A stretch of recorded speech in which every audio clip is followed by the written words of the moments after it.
Hello and welcome to this edition of Shaw TV. We're starting today's program with the tragic story of the WWE champion Chris Benoit and the tragedy surrounding the double murder-suicide. We thought we'd check in with our local wrestling company here, Power Zone Wrestling, and majority owner Tim Strom. So when you heard the news, what was your initial reaction?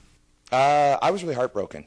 I think Chris Benoit was one of the guys that a lot of us in the industry looked up to, because he kind of signified, the diehard fan, the guy that really lived the dream, the guy that had the limited size, the guy that had the limited knowledge of the business, and he just worked so hard to get to the top, and he never quit. And I think a lot of us, I think I can speak for a lot of guys in the industry, and say we were really heartbroken that life, for lack of a better term, got the best of him, because he was kind of the one that we all looked up at and went, if he could do it, we could do it. And it was, you hear about the raging drug abuser, you hear about the raging alcoholic whose career falls apart because of his addictions and his problems, and you go, okay, that's the guy that will probably check out early. I don't think any of us thought it would be Chris Benoit. What do you think about all of the stories you've been hearing in the media about him and the circumstances? The hardest part for me is the fact that you have a lot of people that have absolutely zero understanding of what it takes to be great at this business, subtly judging somebody.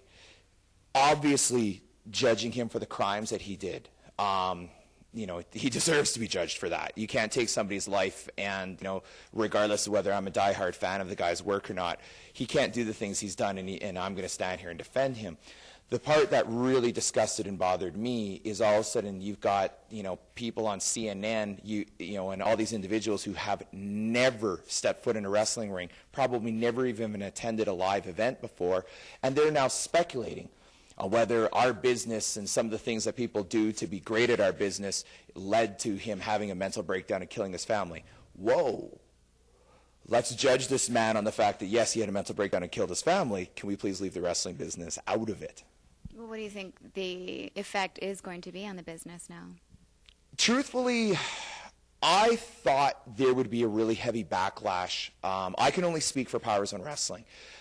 We had our biggest show ever last night, and I thought we would lose a very large portion of our audience. I thought a lot of people would be uncomfortable enjoying, for lack of a better term, a comic book violent theatrical presentation. I thought a lot of people, all things considered with what has happened with Benoit, would be concerned about coming down and enjoying it. In fact, the opposite. We had our largest crowd ever. We had a great, emotional, boisterous crowd. So maybe there won't actually be an effect on the industry. I think there's going to be effect on WWE from an administrative standpoint, where whether they want to do it or not, they are going to have to start investing in some of the counseling aspects of things. You can't necessarily put athletes and performers on the road for 250 days a year, have all the things that are expected of them with battling through injuries, with battling through mental and physical fatigue, and expect them to all come out the other side, in great shape. Obviously, these individuals are going to have breakdowns as they attempt to develop a family, as they attempt to develop other business interests.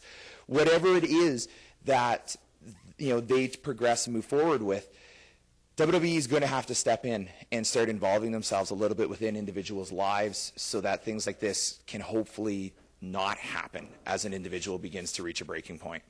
And what do you say to all the talk about steroid use and roid rage having an influence in this matter? For argument's sake, let's run with the fact that his legal prescription drug use contributed to the fact that he killed his family. Let's run with that, okay? For every situation where something like that could have happened, there are people that have been open and public of their prescription drug use that are just fine. There are, for lack of a better term, for every Chris Benoit, there's an Arnold Schwarzenegger, there's a Frank Zane, there is a Hulk Hogan, there is a Ric Flair. Those are four individuals that are phenomenally successful businessmen beyond their given form of entertainment, whether it be bodybuilding or professional wrestling, and they are just fine. Prescription drug use, whether it's legally obtained or illegally obtained, does not kill people. People that are mental in the head kill people. All right, so if there's one thing you think that people misunderstand about the business of wrestling, what would it be?